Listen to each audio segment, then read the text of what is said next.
Here's where it gets really interesting.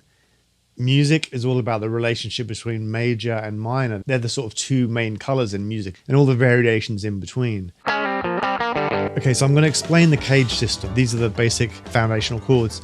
So to understand that, what you've got to do is actually look at what the intervals are in the chords and how those chords are built. So if you look at this C chord here, right? The way that's built is you've got your root note right here, then you've got a major third, then you've got a fifth, then you've got the root again, or an octave, and then you've got a third on top. So it's basically like stacked triads. So that's one way that you can build a basic chord. And then the other way is slightly different, and that's if you look at this A chord, what you've got is a root, and then you've got a fifth. So instead of the third, you've got a root and a fifth. And then on top of that, you've got the regular triads. You've got the root again, or the octave, and then you've got a third, and then a fifth. So that's the other way you can build a chord, is you've got basically a power chord with a triad on top. Now, if you look at those 5 chords, the first one, the C is stacked triads, the A is a power chord with a triad on top, the G is stacked triads again, and the E is the same as the A shape. So you've got the power chord, the root and fifth, and then you've got the triad on top, 1, 3, 5. And then the D shape is kind of like, the D shape is kind of like a truncated version of some of the other shapes because it's just on the top 4 strings.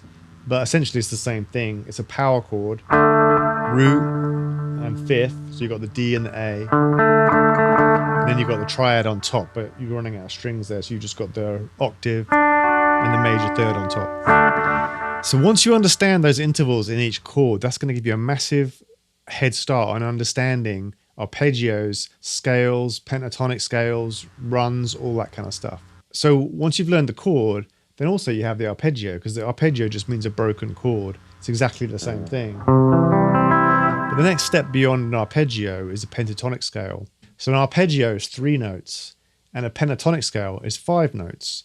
So all you got to do to figure out the pentatonic scale is fill in the gaps. So you've got your root, then you've got your third. So the note in between those two is going to be a second. So you're just going to go root, fill in the gap, second, there's your third. And then the next note is going to be the fifth.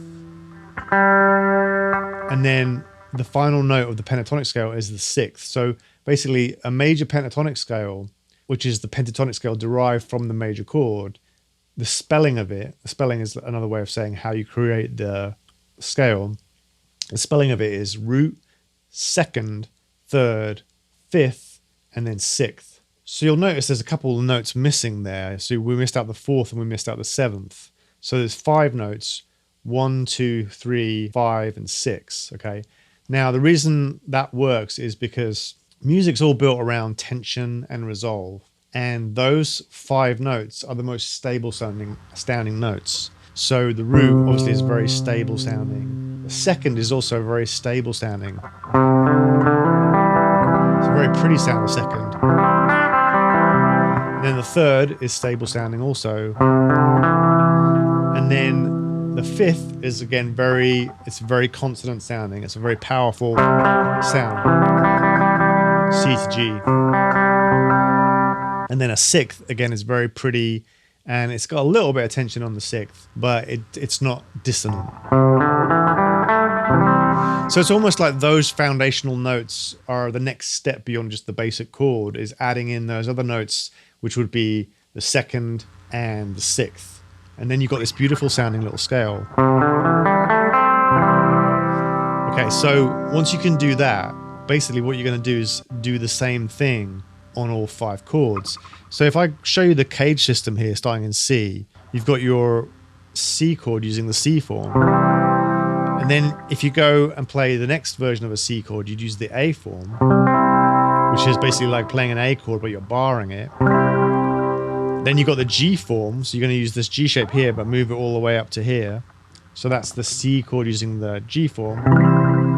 And then you've got the E form. And then finally the D form. So there's 5 ways you can play the C chord using the cage shape. So C, the C shape, the A shape, the G shape, the E shape, and the D shape. So that's how the cage system works. But then the beauty of that, I mean, practice that. It's a good thing to practice. But then the beauty now is now you can work out your pentatonic scales, right? So you're just going to go 1, 2, 3, 5, 6 root, right? So then you go to the next one and you do the same thing. So you got your root, there's your second, there's your third, there's your fifth, and there's your sixth. So the A form looks like this. And then the G form, like this. You can play it like this too, it's a bit easier. You got your root, second, third, fifth, and sixth. Then the E form, it's like this. And then the D form, because it starts on the fourth string, going to be an octave higher. So then you end up with basically being able to play that pentatonic scale all across the neck of the guitar.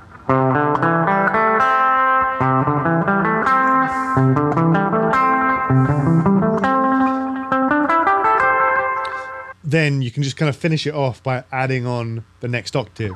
So you'd go.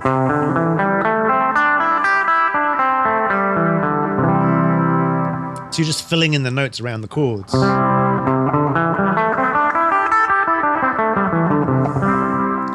And then the G form, the E form, and then the D form.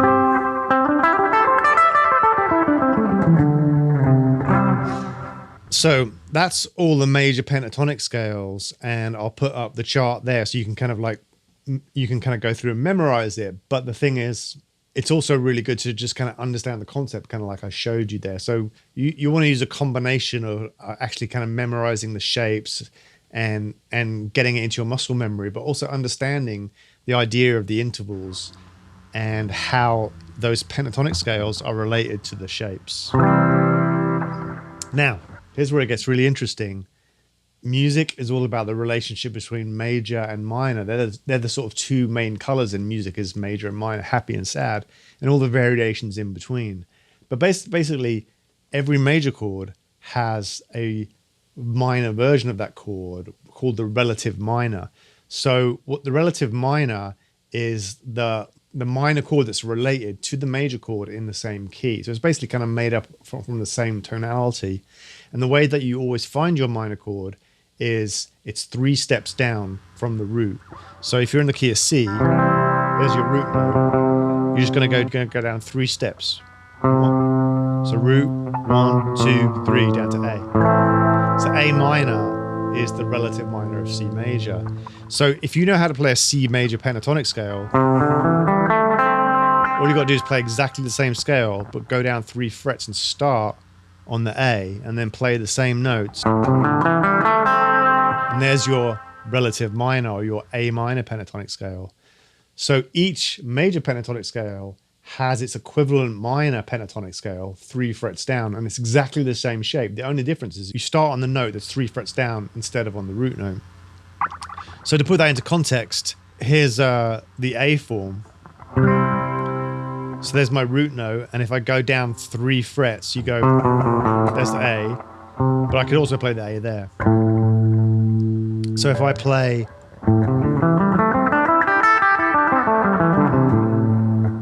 okay, so then we're going to go to the G form here.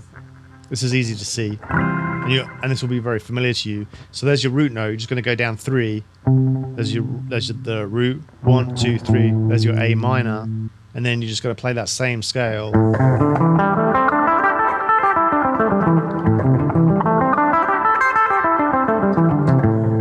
So that's the minor pentatonic scale. That's where it's derived from. That's the scale you probably already know. 90% of rock music uses that scale because basically it falls really well under the fingers, but the root note is right there on the 6th string. So it's the most accessible of all the minor pentatonic scales.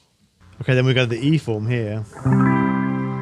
And in this case, it's hard to go down 3 because you start on the root there. So you're going to have to go up an octave and then go down 3, 1, 2, 3, and then you play the same scale. So that's the A minor pentatonic scale. Finish it off like that. And a lot of you might be familiar with knowing that as pattern 2 of the minor pentatonic system. So if you're playing in the key of A, there's your A minor there. And then your scale.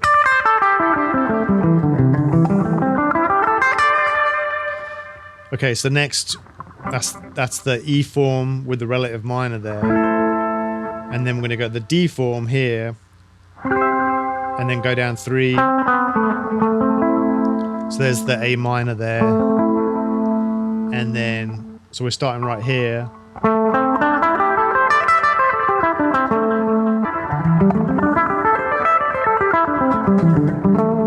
So if I'm going to go through the 5 patterns of the minor pentatonic scale using the cage system, you're kind of reconfiguring everything to be based around the C, A, G, E, D shapes instead of around pattern 1, pattern 2, and so on.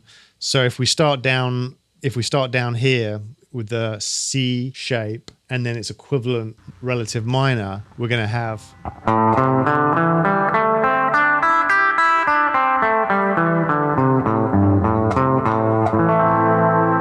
and then going to the A shape and its equivalent minor. I'll play it like this as a minor 7, and that's going to be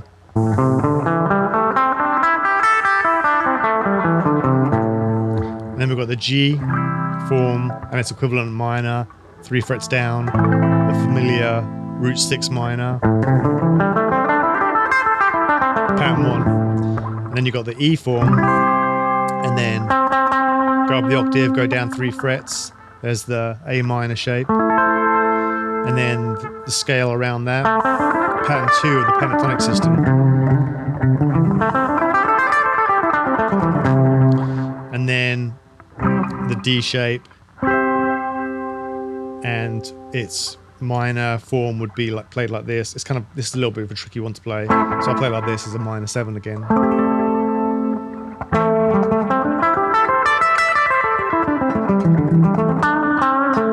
So with a little bit of practice, what you can do is you can kind of cross those two systems, the basic minor pentatonic system and then the cage system, and see how those chords are related to each other.